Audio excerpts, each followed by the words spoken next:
조간 브리핑.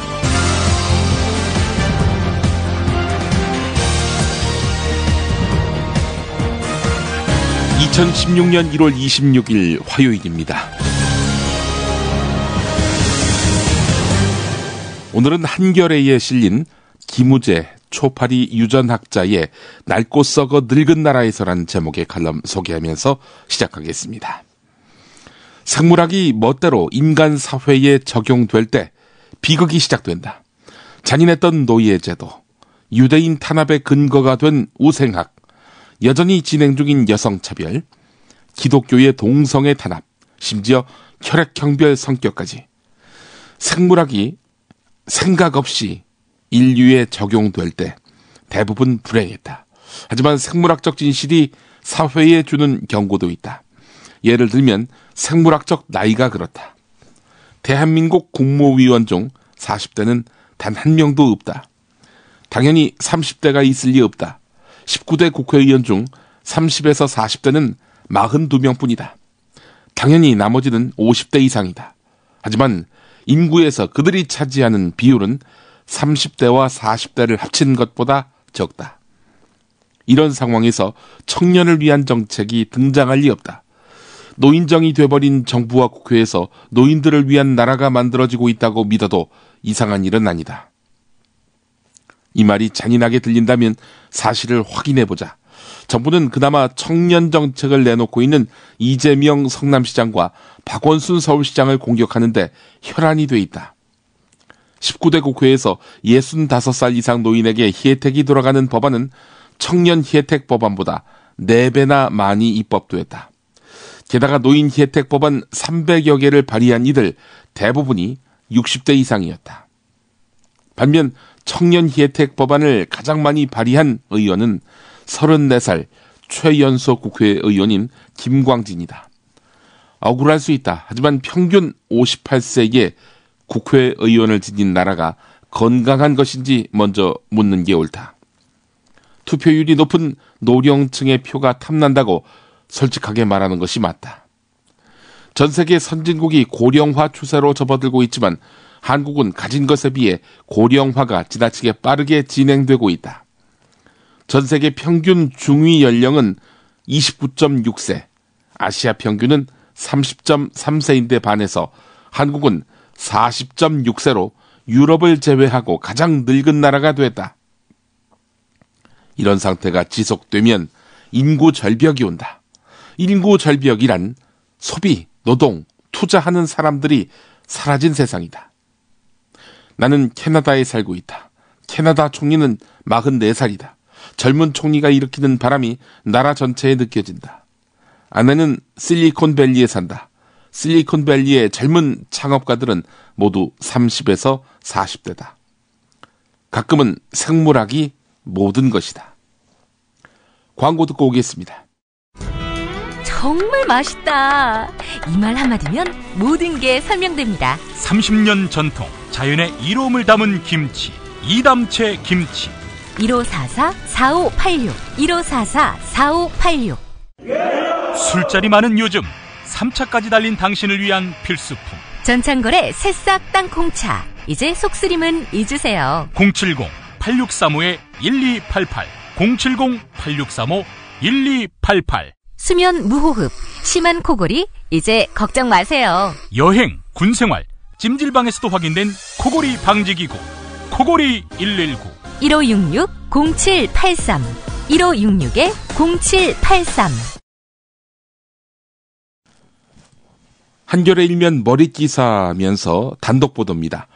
국가보훈처 고위 간부가 2012년 하반기 중소기업진흥공단 채용 과정에서 박승춘 보훈처장 아들의 취업 청탁을 한 정황이 드러났다는 것입니다.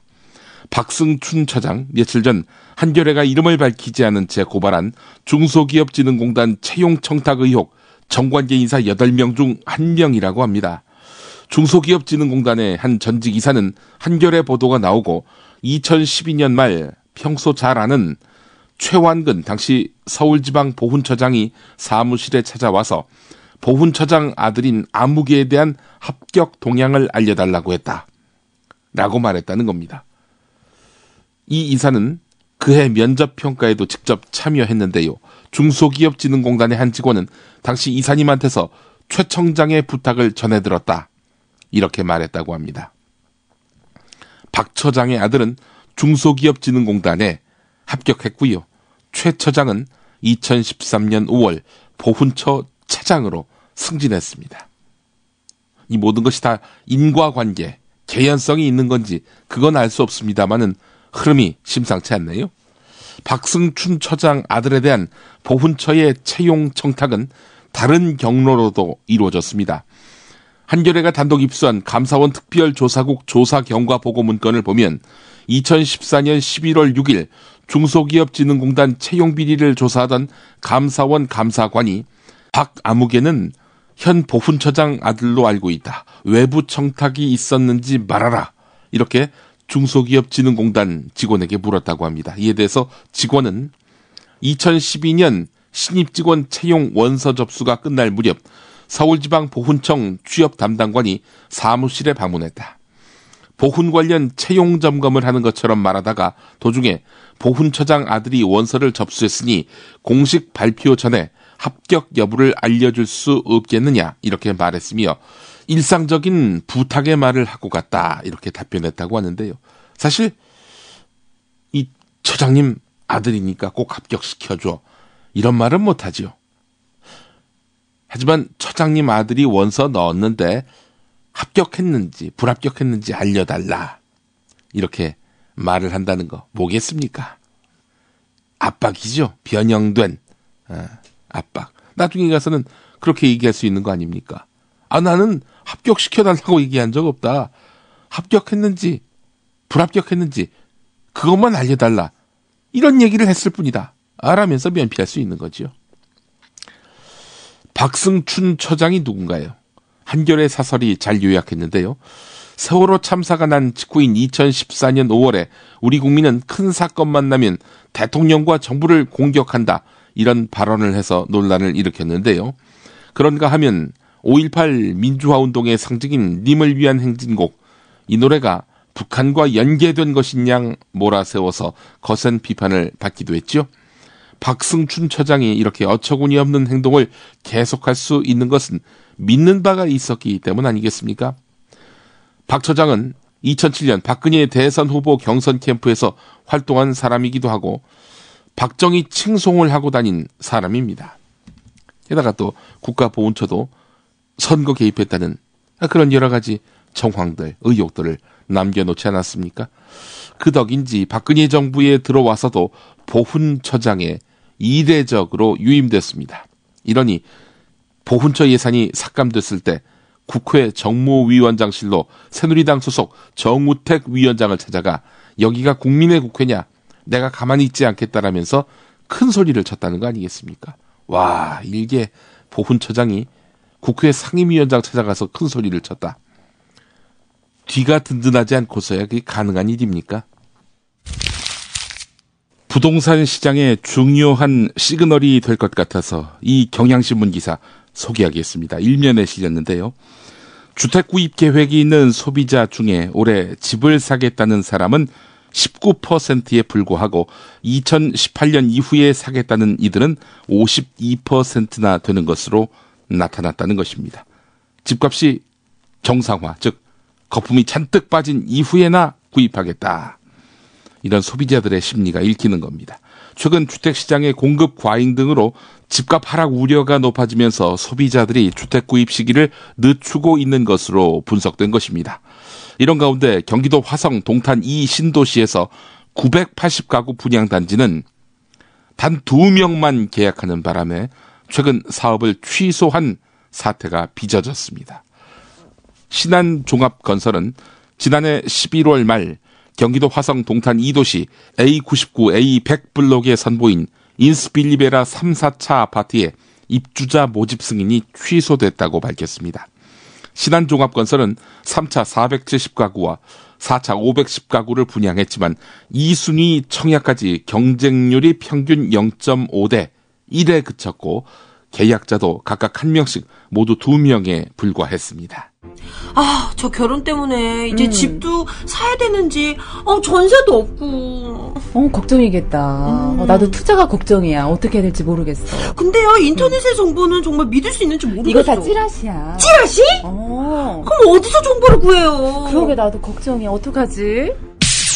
잠깐만요. 여러분들을 위해 선대인 경제연구소가 있습니다. 저성장 시대를 돌파하는 지혜, 푸짐한 혜택을 제공하는 선대인 경제연구소의 새해 이벤트에서 만나보십시오. 경제전망보고서, 주택시장 전망보고서, 성장형 우량주 선별법 보고서 등을 무료로 볼 수 있는 이번 기회 놓치지 마세요. 인터넷에서 선대인 경제연구소를 검색하시거나 문의전화 070-7584-2050. 이벤트 기간 1월 26일까지. 선대인 경제연구소 이벤트 오늘이 마감이네요. 여러분들 많이 관심 가져주시고요. 선대인 경제연구소 일단 거짓말하지 않습니다. 이 점만은 확실히 보증합니다. 정치권 소식으로 이어가겠습니다. 국민의당이 국민회의와의 통합 발표 직전 내부 회의에서 안철수 의원의 당대표 문제를 놓고 안철수 의원 측근과 더불어민주당 탈당파 사이의 내부 알력이 표면화됐다고 합니다. 국민의당 한상진 공동창당준비위원장은 확대기획조정회의에서 당의 CEO는 결정 권한에 맞는 책임을 져야 한다. 책임을 지고 결정을 내리는 위치에 있어야 한다. 이렇게 밝혔다고 합니다. CEO 책임론. 이건 결국 안철수 의원이 당대표직을 맡아야 한다. 이런 의견인 거지요.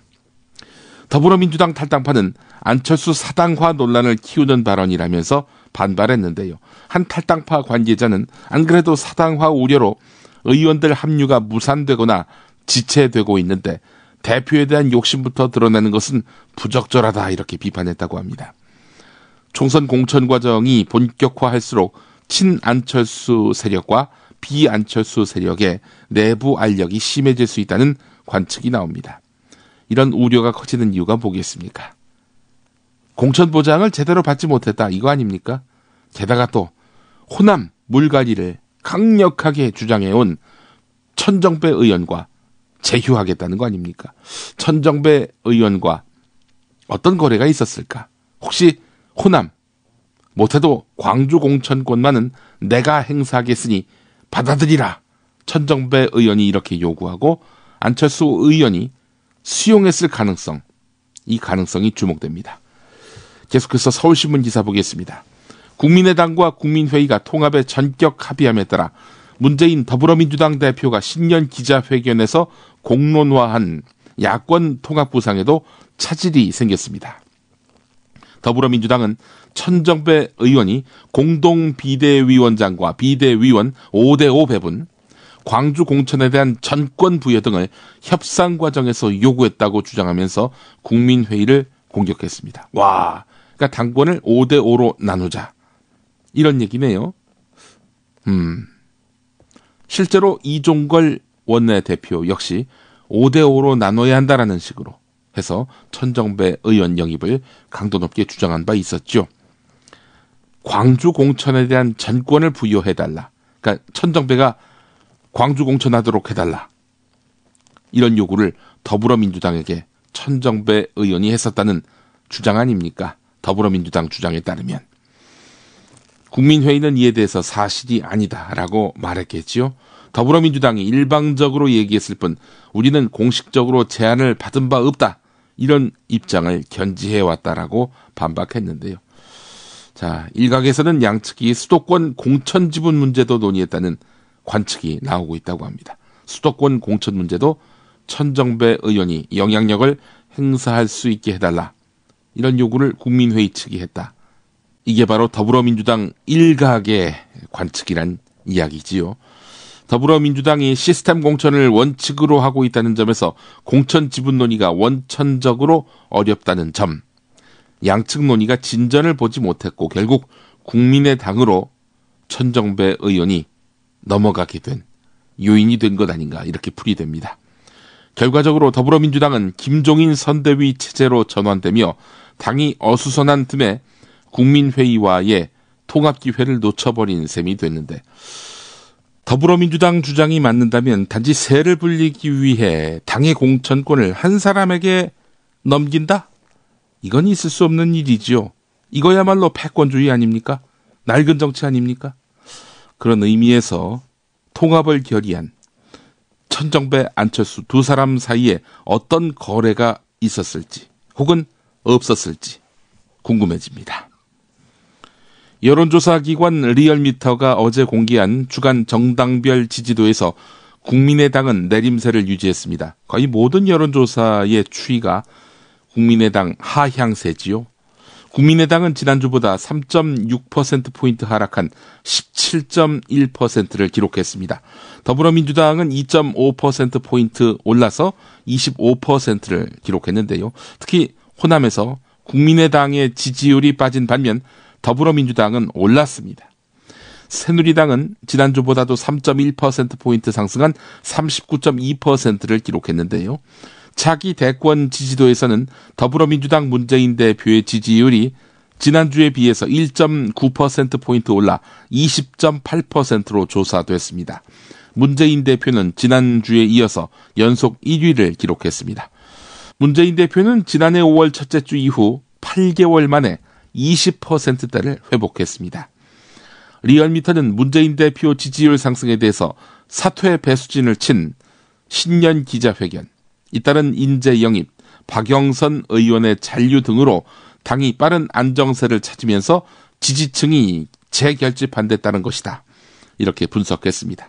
안철수 의원의 경우에는 지지율이 3.2%포인트 떨어졌는데 그 이유는 이념적 정체성 논란을 불러일으킨 한상진 공동창당준비위원장의 이승만 국부 논란, 신학용 의원 영입 등으로 이어져 오고 있는 영입인사 기준 논란, 계파 간 갈등을 암시하는 문자 메시지 노출 파문, 이런 걸로 인해서 지지층이 이탈한댔다는 것으로 풀이된다 라고 설명했습니다. 천정배 의원과의 통합, 이거는 반영되지 않았습니다. 어떤 결과로 나올지 다음 주 조사 결과도 주목됩니다. 이번 여론조사는 전국 19살 이상 유권자 2,524명을 대상으로 전화 면접 그리고 ARS 방식으로 무선 반, 유선 반, 표집 오차는 95% 신뢰 수준에서 플러스 마이너스 2.0%포인트입니다. 자세한 조사 개요와 결과는 중앙선거 여론조사 공정심의위원회 홈페이지를 참고하면 됩니다. 새누리당 지도부가 20대 총선 불출마를 선언한 김태호 최고위원에게 서울 험지 출마를 권유했습니다. 중앙일보에 나와 있는 기사인데요. 어느 지역으로 나가란 이야기냐. 마포을 정청래 의원 지역구에 출마해달라 이렇게 요구했다는 것입니다. 마포을에는 지금 김성동 전 의원, 황인자 비례대표 의원, 최근에 입당한 최진영 변호사, 이런 사람들이 예비 후보로 뛰고 있는데 새누리당 핵심 관계자는 19대 총선에서 새누리당 후보로 출마했던 김성동 전 의원이 37.2%의 득표율을 얻는 데 그쳐서 정청래 의원 54.5% 득표했거든요. 이 정청래 의원에게 패했기 때문에 정청래 의원을 잡을 더 강력한 후보를 찾고 있는 것으로 보인다. 이렇게 이야기했다고 합니다. 이에 대해서 김태호 최고위원은 당에서 서울 험지에 출마하라 이런 압박을 받고 있는 것은 사실이다. 이러면서 수도권 판세가 내가 볼 때도 갈수록 간단치 않은 것 같다라고 덧붙였는데요. 자, 그런데 김태호 최고위원 지난해 8월 3일 초심은 사라지고 생각의 깊이는 현저히 얕아졌다면서 총선 불출마를 선언했거든요. 불출마 선언, 이것도 국민과의 약속인데 그걸 저버릴 명분을 찾기는 쉽지 않을 것 같다. 지금으로서는 내가 다시 출마하는 게 당에 도움되는 일이라고 판단하지 않는다. 이렇게 선을 그었다고 합니다. 수도권 만만치 않지요? 경남과 같을 수가 없겠죠.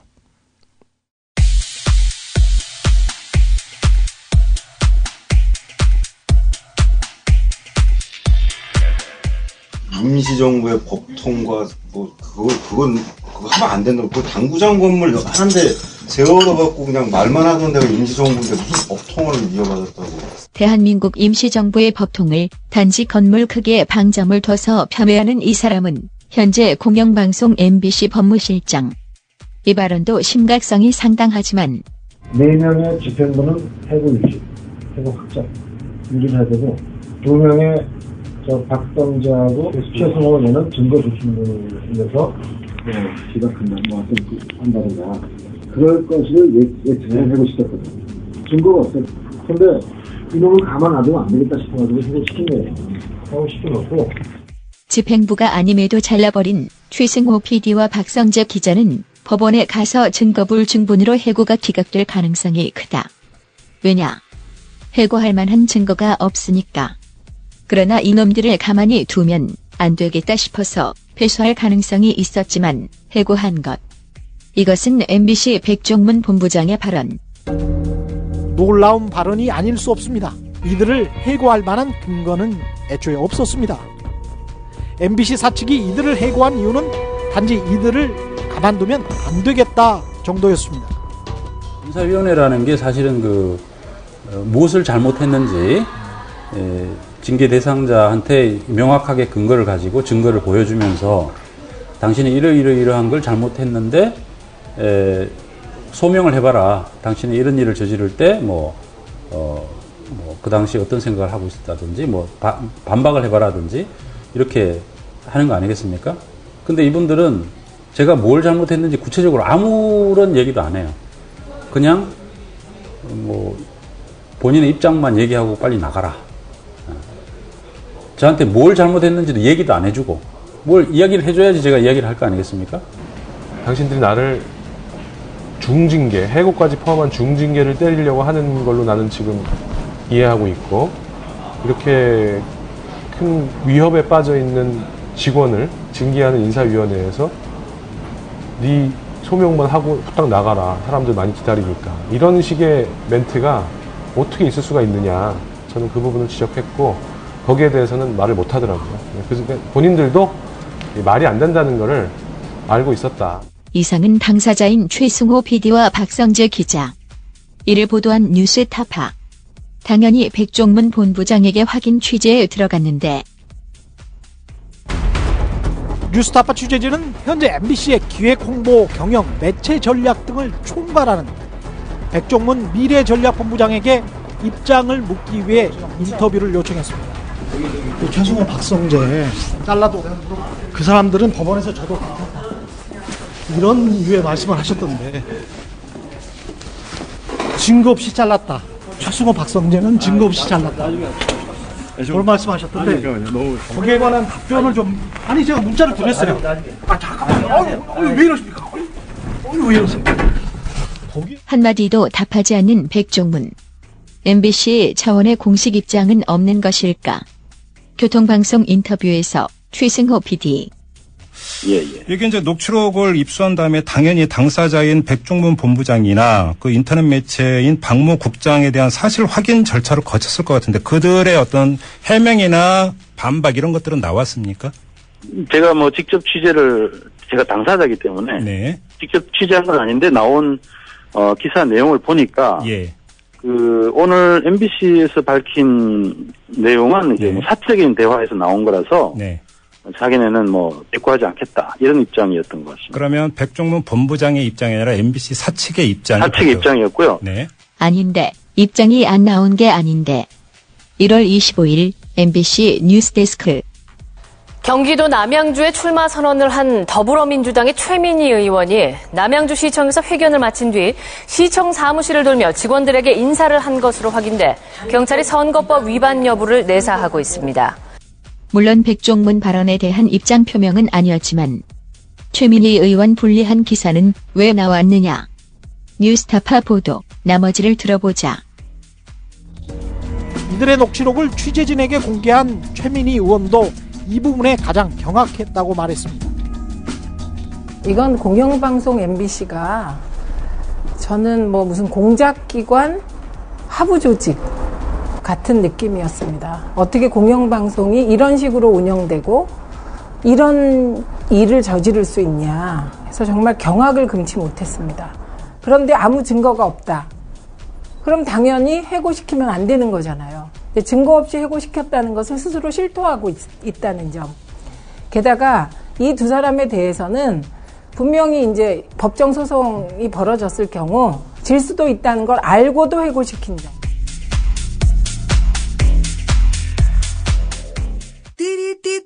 재미있는 쇼핑몰. 그런데 실생활에 굉장히 유용한 쇼핑몰. 재미월드입니다.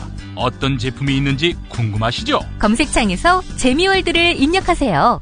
재미월드. 참치의 맛은 좋은 참치가 좌우합니다. 구이동 대양 참치가 그렇습니다. 무한 리필에 더한 무한 감동. 직접 경험해보세요. 구이동 대양 참치 02-455-8087.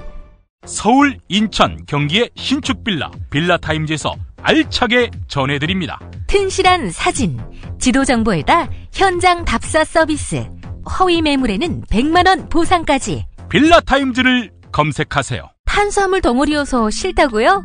더 라이스 떡을 모르시나요? 비타민, 무기질까지 담뿍 담아 우리의 건강을 생각했습니다. 더 라이스. 더 라이스.net 02-2605-3644.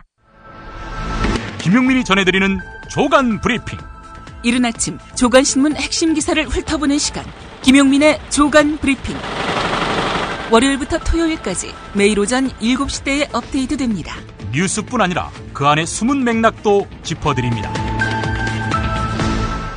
박근혜 대통령이 교육청의 누리과정 예산 미편성과 관련해서 교부금 관련 법 개정, 예비비 불이익 등 강경 카드를 꺼내면서 교육감들을 압박하고 나섰습니다.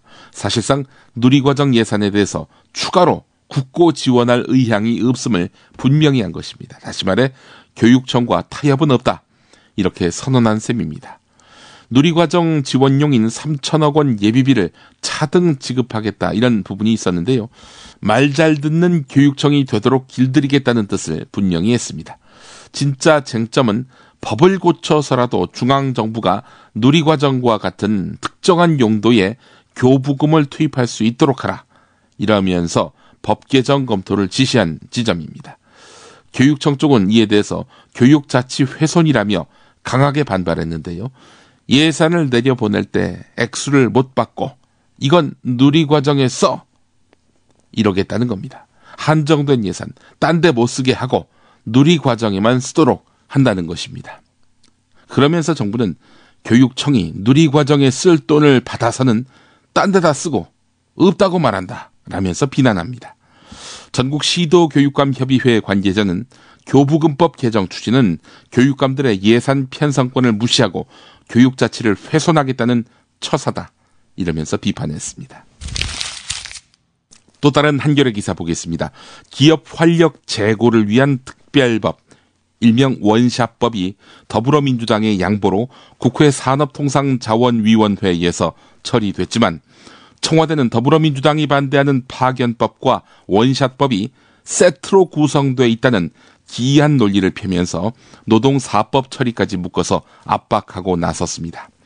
청와대는 원샷법 통과로 기업의 사업 재편을 위한 인수합병이 활발해지면 중장년층 실직자들이 양산될 수 있다며 이들의 신속한 재취업을 위해서는 파견 노동자 허용 대상을 제조업과 고소득 전문직, 고령자 등으로 확대하는 내용의 파견법 개정안이 함께 처리돼야 한다는 입장을 유지하고 있습니다. 이른바 파견법, 원샷법, 세트론입니다. 자, 그런데 말이죠. 청와대의 이런 논리는요, 결국 정부 여당이 추진해온 원샷법이 기업 인수합병으로 인해서 실업자 양산 같은 노동자들의 권리 보호가 취약하다는 그런 사실을 자인하는 것으로도 해석이 됩니다. 따라서 파견법 동시 처리를 정당화할 명분이 아니라는 지적이 나오고 있습니다. 국회 산업통상자원위원회 김재남 정의당 의원이 분석한 결과 정부가 원샷법의 모태로 삼은 일본 원샷법은 전제 조건으로 직원의 지위를 부당하게 침해하는 것이 아니어야 한다. 이렇게 명시했다고 합니다. 하지만 국내 원샷 법안에는 이런 내용이 없습니다. 인수합병 그리고 구조조정으로 인한 직원들의 권리 침해 보호에 미흡한 것입니다. 지금의 이른바 노동관련법, 기업관련법이 노동자의 이익은 전혀 대변하지 못하고 있음이 드러난 것입니다. 한겨레 기사 하나 더 보겠습니다. 지난해 정부가 저성과 해고 지침 관련 논의를 본격화하면서 기업 현장에서 저성과를 이유로 해고당한 노동자들의 부당해고 구제 신청 건수가 급증했던 것으로 나타났습니다. 민주노총이 발표한 노동위원회 판정의 예를 통해서 본 일반 해고 지침의 위험성 보고서를 보면은 업무 저성과를 이유로 해서 해고당한 노동자들의 구제 신청 사건은 2001년 36건에서 기업들의 구조조정 움직임이 활성화된 2000년대 중반부터 100건을 넘기 시작했고 2015년에는 183건으로 크게 늘어난 것으로 집계됐다. 이렇게 나와 있습니다. 2015년 말에 구제 신청이 급증한 것, 아무래도 저성과 해고에 대한 입법 움직임과 무관해 보이지 않습니다. 보고서는 성과 평가 그리고 인사 규정 등 사용자의 인사 재량권을 부풀려서 저성과 해고를 시도한 사례를 구체적으로 나열했는데, 예컨대 한 기업에서 근무하던 한 노동자는 명예퇴직을 거절한 뒤 낮은 업무 평가를 받아서 2차례에 걸쳐서 업무 능력 개선 프로그램을 이수한 뒤 지난해 해고됐습니다. 노동위원회는 징계 사유와 해고 절차의 정당성은 인정했지만 저 성과가 해고를 할 정도로 무거운 해고 사유는 아니라고 판단해서 부당해고로 판정했습니다. 전반적으로 노동위원회는 저성과 해고를 극히 예외적인 경우에만 인정해 온 것으로 드러났는데, 지난 15년 동안 저성과를 이유로 한 해고 사건을 판정한 예가 모두 1231건으로 집계됐다고 합니다. 이 가운데 정규직의 경우 11건만 효력이 있는 해고로 판정했다고 민주노총은 밝혔습니다. 자, 그런데 지금 청와대가 밀고 있는 법이 통과되면 무분별한 해고를 막는 그런 제약이 사실상 사라지게 된다는 것입니다. 한겨레 기사 또 봐야 될 것 같습니다. 현재 한국에서 활동하는 외신 기자가 270여 명입니다. 서울 외신 기자 클럽에 등록된 매체사는 전 세계 91곳인데요. 서울 주재 외신 기자들은 박근혜 정부 들어서 한국에서 취재하기가 굉장히 힘들어졌다고 호소하고 있습니다. 내신 기자들과는 수시로 다양한 접촉을 하는 반면 외신과는 소통 부재로 정부 쪽 정보 확인이 안 되는 등 홀대가 극심하다는 겁니다. 지난 정권에서는 취재 활동이 원활해지니까 유력 외신인 워싱턴 포스트가 아시아 총국을 일본에서 한국으로 옮긴 바 있습니다. 그러나 지금은 다시 떠났습니다. 세월호 참사 당일 박근혜 대통령 행적에 의혹을 제기한 일본 산케이치 국장 기소 뒤 외신들은 잇따라 언론 탄압이라고 보도하면서 한국 정부와 갈등을 빚었습니다. 로이터 기자는 얼마 전 신년 기자회견을 앞두고 박근혜 대통령 기자회견에서 사전 승인된 질문들이라는 트윗과 함께 질문 순서, 매체, 요지가 담긴 사전 질문지를 띄웠습니다. 아일랜드 언론인은 기자회견에 참석하는 기자들은 대통령을 위한 질문 미리 제출하는 것이 저널리즘인가요? 라는 트윗을 날렸습니다. 최근에는 현장에서 외신 업무를 지원하는 문화체육관광부 산하의 해외문화홍보원과도 외신 기자증을 놓고 갈등을 빚었습니다.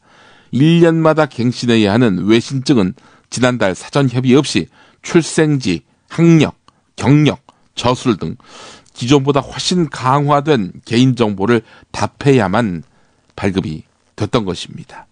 사찰 수준의 개인정보 수집이다. 외신 길들이기다. 이런 회원들의 항의가 쏟아지면서 원장이 사과하기도 했습니다.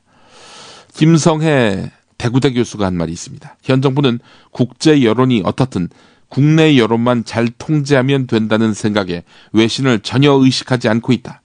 국제 여론 시장의 오피니언 역할을 하는 외신에서 부정적인 보도가 전달되면 엄청나게 빠른 속도로 퍼져나가 국가 신뢰도에 타격이 될 수 있다. 이렇게 진단했습니다. 이상원 서울지방경찰청장은 일부 대학생들이 강추위 속에서 서울 종로구 중학동 옛 주한 일본 대사관 앞에서 벌이고 있는 평화의 소녀상 이전 반대 노숙 농성과 관련해 국가공권력을 집행하는 경찰이 거기서 텐트를 치게 허가하는 일은 있을 수 없다라고 밝혔는데요. 이 청장은 대학생들의 주장은 주장이지만 몸을 녹이면서 농성하면 좋겠다 싶은데 잘 안 된다면서 우리가 공무원이 아니고 일반 정치인이면 텐트 설치를 허가해 줄 텐데 우리가 공무원이니 이해해달라 이렇게 주장했습니다. 시키는 대로 할 수밖에 없는 공무원이니 이해해달라 이런 말로 해석하면은 소녀상 지키기를 박근혜 대통령이 싫어한다 이런 이야기로도 통하게 되네요. 살다 보면 꽃 주문할 일이 생깁니다. 1566-0263 네이버에서 검색된 사이트보다 최대 2만원 싸게 해드립니다. 좋은 사람과 플라워 1566-0263 잊지 마세요. 한우 사고를 집어넣고 24시간 팔팔 끓인 곰탕 연지연 곰탕. 어린이부터 노인까지 누구나 좋아하는 건강식 연지연 곰탕. 택배로 신청하시려면 010-7252-1114. 전국 방방곡곡 최고의 먹을거리를 모았습니다. 여기저기 가지 마세요. 팥가게면 됩니다. 팥가게에서 구매하시면 대한민국 농촌기업을 살린답니다. 팥가게. 인터넷에서 팥가게를 검색하세요. 팥가게. 불의한 세력과 싸우다가 미사 도중에 총에 맞아 세상을 떠났습니다. 희망의 예언자 오스카 로메로. 스코트 라이트가 쓰고 김군수가 번역한 희망의 예언자 오스카 로메로. 아르테에서 나왔습니다. 조선일보 기사 보겠습니다. 저비용 항공사 책임도 크지만 이때를 놓치지 않는 조선일보의 기민함도 눈꼴칩니다. 폭설로 사흘째 제주도에 발이 묶인 고모씨 이야기가 있는데 항공기 운항이 재개된 제주공항 대합실 3층 저비용 항공사 발권창구 앞에서 분통을 터뜨렸습니다. 그를 포함한 저비용 항공사 이용 승객 만여 명은 오전부터 발권창구 앞에서 길게 줄을 늘어서서 대기표를 기다렸습니다. 일부 항공사는 대기 승객 이름을 불러서 대답이 없으면 그 다음번 대기표 승객으로 순번을 넘겼는데 예약 순서가 아니라 창구에 줄을 서는 순서대로 대기표를 받기 때문에 자리를 비울 수가 없다. 사흘째 결항이 이어졌지만 문자를 받거나 제대로 설명을 들어보지 못했다. 이렇게 말했다고 합니다. 반면 대한항공과 아시아나항공 등 대형 항공사는 비상 상황 대처가 달랐습니다. 두 항공사는 예약 순서에 따라서 남은 좌석을 자동으로 배치하는 시스템을 운영해서 승객들이 노숙을 할 필요가 없었습니다. 발권 창구 앞에 대기표를 받으려고 선 줄도 없었다는 얘기죠. 탑승 시에는 항공사에서 3시간 전에 공지 문자를 보내서 공항에 오도록 안내했습니다. 저비용 항공사는 항공사별로 하루 한두 편 정도 투입이 고작인데 반면에 대형 항공사는 하루 수십 편의 특별기를 증편했다는 것입니다. 항공 요금이 저렴하다는 이유로 저비용 항공사를 이용했는데 이런 엉터리 같은 서비스를 받을 줄은 몰랐다. 승객들은 분통을 토로했다고 합니다. 자, 이런 내용이 담겨있는 조선일보. 이 조선일보의 종편사가 어느 회사입니까? TV조선 아닙니까? 대한항공은 TV조선의 9.7%의 지분을 갖고 있는 3대 주주입니다. 한 300억 썼다고 하죠. 그래서 TV조선은 조현아 땅콩 파문 때 TV조선 무성의하게 보도해서 입길에 올랐었죠. 서울신문 단독 보도입니다. 제주도가 체류객이 노숙하는 공항터미널에 밤샘 난방 좀 부탁한다. 이러니까 한국공항공사 제주지역본부는 난방비는 누가 부담할 것인가? 이렇게 반문했다고 합니다. 제주도가 우리가 부담하겠다라고 하니까 공항공사는 상부 결제가 나야 한다. 노숙 중인 체류객을 한라체육관 등지로 옮기는 것이 낫겠다. 이렇게 말했다고 하는군요. 제주도는 공항 노숙 체류객을 위해서 빵 등 갈식류를 지원하겠다라고 하니까 공항공사는 공항 내의 매점과 식당이 모두 문을 닫는 10시 이후로 하라. 이랬다고 합니다. 폭설과 강풍 등으로 제주공항이 폐쇄된 지난 토요일 낮 5시쯤 제주도와 공항공사 간의 대책 실무회의 내용의 일부입니다. 갑작스러운 공항 폐쇄 조치로 오갈 데 없는 노인 등 관광객 수천 명이 공항 터미널에서 노숙을 해야 하는 상황에서 공항 이용자를 돌봐야 했던 공항공사는 오히려 난방비를 누가 부담할지와 공항 매점이나 식당의 매출을 걱정하면서 면피성 발언만 한 것으로 드러났다는 것입니다. 제주도는 공항 노숙 체류객을 위해서 빵 10,000개를 준비했는데 공항 내 식당과 편의점이 문을 닫은 오후 10시 이후에야 나눠줄 수 있었습니다. 그런데 수천 명이 탑승을 기다린 탓에 공항 내의 식당과 편의점은 저녁 8시에서 9시 무렵에 빵과 김밥 등 일부 먹을거리가 동났다는 겁니다. 이로 인해서 많은 공항 체류객들이 굶주림에 시달려야 했습니다. 한국공항공사 관계자는 공항 내의 노숙은 보안 등의 문제로 전국 어느 공항도 허용하지 않는다. 이러면서 난방비도 공항공사 측이 전액 부담하기로 했다. 이렇게 해명했다고 합니다. 네, 그런 정신으로 세계 1등 공항이 되도록 하겠다. 이런 개소리를 하면 안 되죠. 한편 지연 결항 문제와 관련해서는 항공사의 책임은 없습니다. 천재지변이었기 때문입니다. 누가 이러면 제주도 또 갈까요?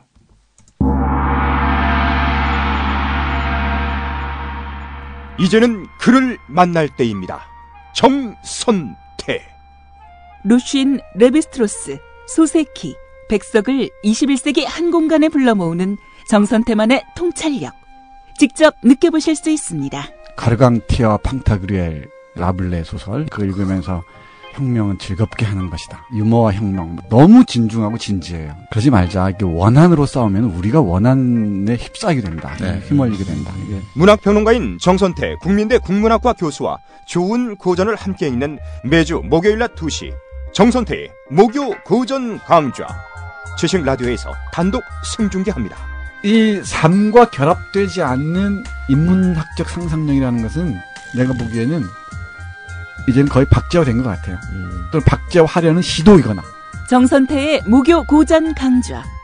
현장에서 직접 동참하기 원하는 분은 서울 지하철 1호선과 7호선, 가산 디지털 단지역 8번 출구와 연결된 우림 라이온스밸리 A동 810호. 지식라디오 공개홀로 방송 10분 전까지 선착순 착석하실 수 있습니다. 오늘 김용민의 조간브리핑은 한겨레 청와대 눈치만 보고 움직이는 로봇 여당이라는 제목의 사설 소개해드리면서 마무리하겠습니다. 1월 임시국회 회기가 일주일도 남지 않았지만 국회의원 선거구 재획정과 여러 쟁점 법안 처리가 난항을 겪고 있다. 야당은 선거구 획정안 등 의견 접근을 이룬 쟁점 법안을 오는 29일 본회의에서 먼저 처리하자고 하는데 여당인 새누리당이 파견 근로자법을 고리로 다른 법안 처리에 협조할 수 없다는 태도를 보이고 있기 때문이다. 국회 다수당으로서는 매우 보기 드문 무책임한 행동이다.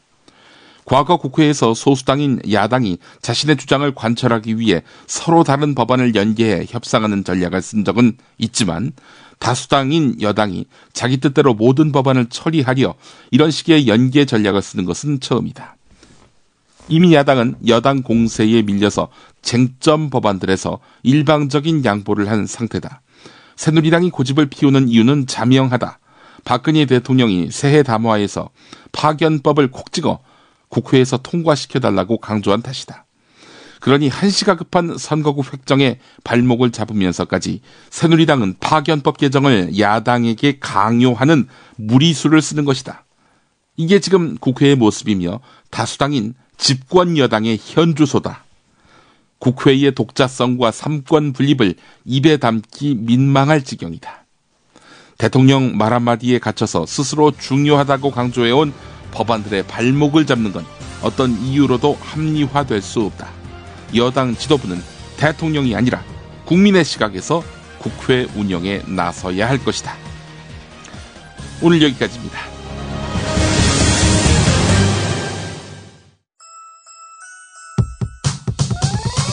이번 방송 괜찮았나요? 작별의 여운 이렇게 표시해주세요.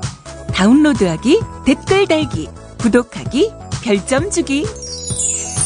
더 좋은 방송 만들어달라는 약속 이렇게 응원해주세요. 다운로드하기, 댓글 달기, 구독하기, 별점 주기. 기억하셨죠? 다운로드하기, 댓글 달기, 구독하기, 별점 주기.